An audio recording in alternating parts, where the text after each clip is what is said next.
Hey, Wes. How about them Cowboys? No, I'm just kidding. Well, next year for us all. Next year for the Cowboys. Next year for the Eagles. Let me put my star down so you can see. I'm still a proud Cowboys.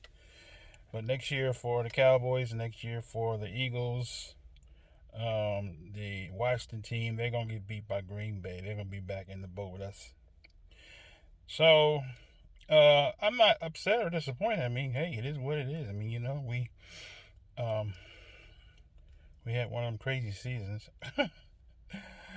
Oh man, it was a crazy season. We lost our quarterback at the opening of the season, and all the injuries we had for the whole year. It's just been like pulling teeth.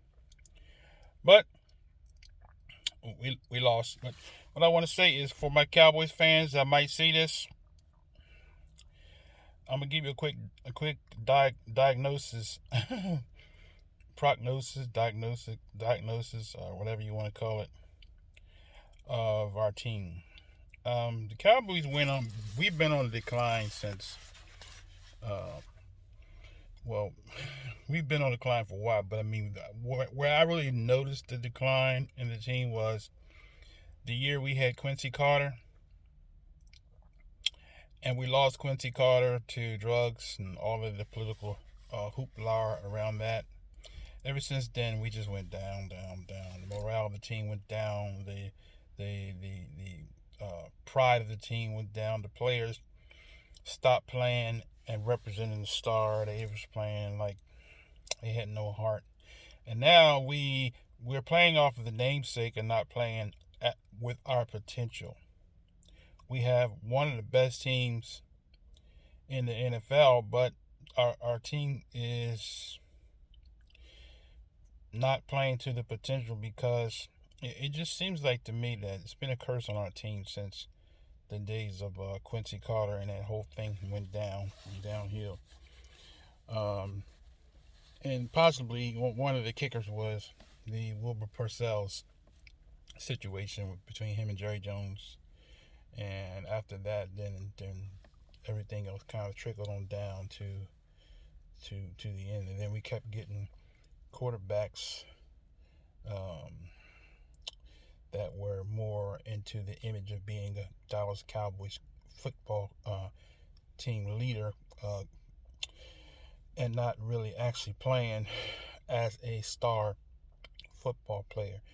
And I think that's the whole thing, that people have adopted being a Dallas Cowboys football personnel or football team player, and it's become more of an excitement because of the history and the legacy that the Cowboys have. But there's definitely a morale issue with our Cowboys.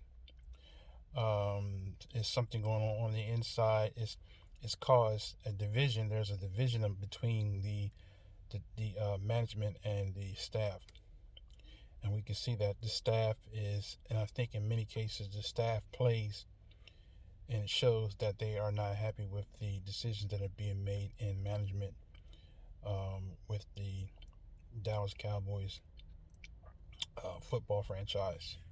That's my take. I'm not a sports commentator, but from a fan's perspective, I see the things that we did wrong, and I see the things that need to be adjusted. Also, the way we've done Dak Prescott, Dak should have had a contract, and we did him wrong. That added more to the morale, and then to top it off, then he goes and gets injured. So that's the whole thing. We have to prioritize as management, from a management perspective, the managers, the managing team, the owners, Jerry Jones, and his team. They have to make decisions, holistic decisions, because it kind of like puts a little bit of a competition between the players, and we see that in the competition between the running backs and the wide receivers, and the decisions that they make. Even sometimes they drop balls that they wouldn't normally catch. So you got to believe there's some of that has to do with the morale that's going on with our team. So that's the thing that I see with our Cowboys. Um, there's a lot of things that I think that also adds to it is we got into the politics of this taking the knee. I think that kind of added another level of confusion to the team. And the players not playing to their full potential because, like I said, a morale issue with the Dallas Cowboys franchise. Another thing, little sidebar, I want to mention with Ezekiel Elliott. Ezekiel Elliott is star running back. I mean, he's the best. He's the best in the NFL. I mean, of course, he's not playing like it. He didn't play like it last season or this season, right? So there's some things going on with him and the challenges he dealt with. Also, one other thing I want to add is the plays with Ezekiel Elliott. Why is it that there's it seems like that they're always giving him the same path when he gets when they feed him the ball, they always give him it seems like they always give him the same path, right? If you notice, you watch some of these other running backs on other teams, they give them variation of paths to go through, and they find where the hole is, right? So I think that in studying the tape for season 2021, go back and look at the tapes of the teams that we're playing and find where the weak spots are and capitalize off of that. If you're going to use your running backs, you got to find where the weak spot is of the opposing team and keep feeding that hole. That's what it did to us. Other teams found where our weak spot was, and so they watched the tapes. Oh, this is a weak spot. That's why we can run on the Cowboys, because we know where the weak spot is, and we're going to just keep feeding to that weak spot. Okay? So, as a Cowboys fan, as a diehard Cowboys fan, I'm not going anywhere. I'll be a Cowboys fan, until I'm 157 years old. But so that's what we have to do.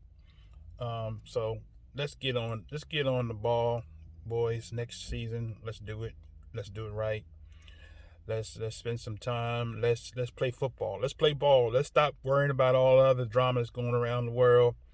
The politics of the whole thing. COVID-19 has added an impact to the whole NFL, as a whole, not just the Cowboys, but as a whole. So let's focus on football the next season. That's all I have.